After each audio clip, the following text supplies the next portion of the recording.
We are currently in the face of a rapidly accelerating international financial collapse. Billions are being threatened by a water crisis combined with a global food shortage, and the repeated failure of political leadership to competently address these matters has made the overall crisis even worse. Given this state of the world around you, wouldn't it be a proper occasion to ask, what actually governs your society? Take the fanaticism around global warming. The science indicates that these changes in the Earth's climate are determined by solar cycles, orbital changes, and interstellar radiation. Yet even potentially decent leaders are still going along with the green policies that will vastly accelerate the economic breakdown. So if it's not a matter of science, then what is driving our nation down a path of green fascism? To be clear on these matters, examine how the British Empire created the modern environmentalist movement. The ideological and political basis is demonstrated by the founders of the movement, Julian Huxley, Prince Bernhard of the Netherlands, and the Duke of Edinburgh, Prince Philip. These three have played key roles for the British Empire going back to before World War II. Following in the footsteps of his grandfather, Thomas Huxley, known as one of the pioneers of race science, Julian Huxley was obsessed with population control and eugenics. He continued his grandfather's legacy, acting as vice president of the British Eugenics Society during the bulk of World War II, and later became president. Julian was, by all means, not shy about his disgust for humanity.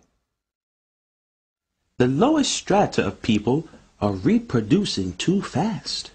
Therefore, they must not have too easy access to relief or hospital treatment, lest the removal of the last check on natural selection should make it too easy for children to be produced or to survive. Long unemployment should be a grounds for sterilization.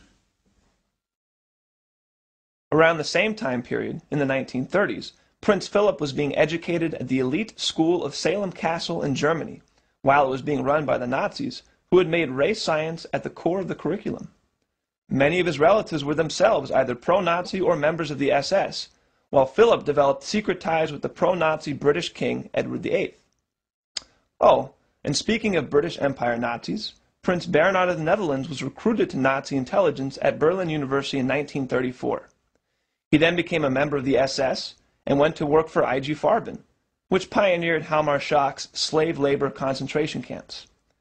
Even when he was forced to resign from the Nazi SS for political reasons relating to his marriage, he maintained his unwavering loyalty to the Nazi Party up to the very last moment, signing his letter of resignation, Heil Hitler. In return, Hitler sent him a congratulatory letter for his marriage. Obviously, the publicity of the atrocities committed during World War II made eugenics and Nazism not too popular after the war. Julian Huxley pulled away from his public support of eugenics and became the first head of the United Nations Educational, Social, and Cultural Organization.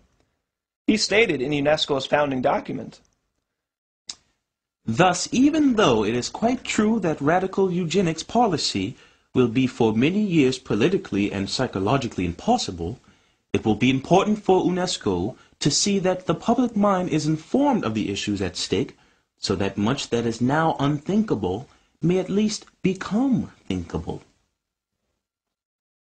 Soon after, Huxley co-founded the International Union for the Conservation of Nature to continue the British Empire's population control and eugenics policy under a new name, conservation, or as it was later called, environmentalism.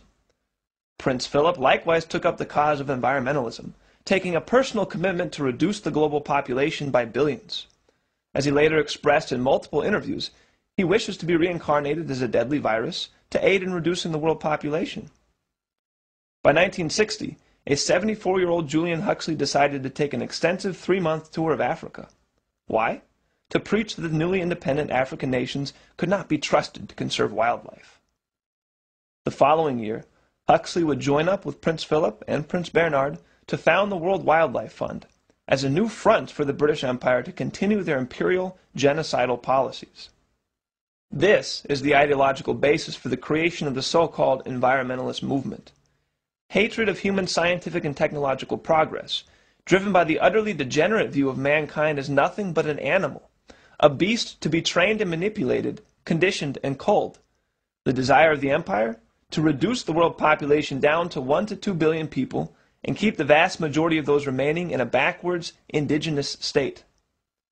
Here we find the philosophical core of the countercultural attack directed at the baby boomer generation.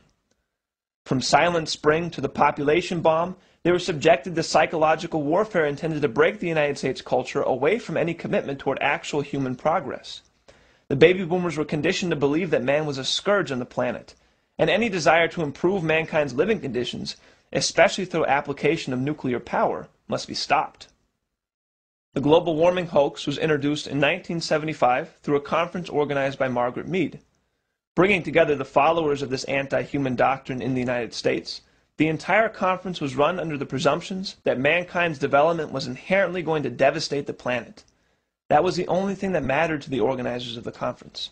Scientific accuracy was secondary, and only relevant to the degree that it could be manipulated to justify their desired policy of halting progress and reducing the population. The conference featured followers of Paul Ehrlich, whose fraudulent work, The Population Bomb, was a reintroduction of the work of Thomas Malthus. Ehrlich himself believed that we should cut the U.S. population in half.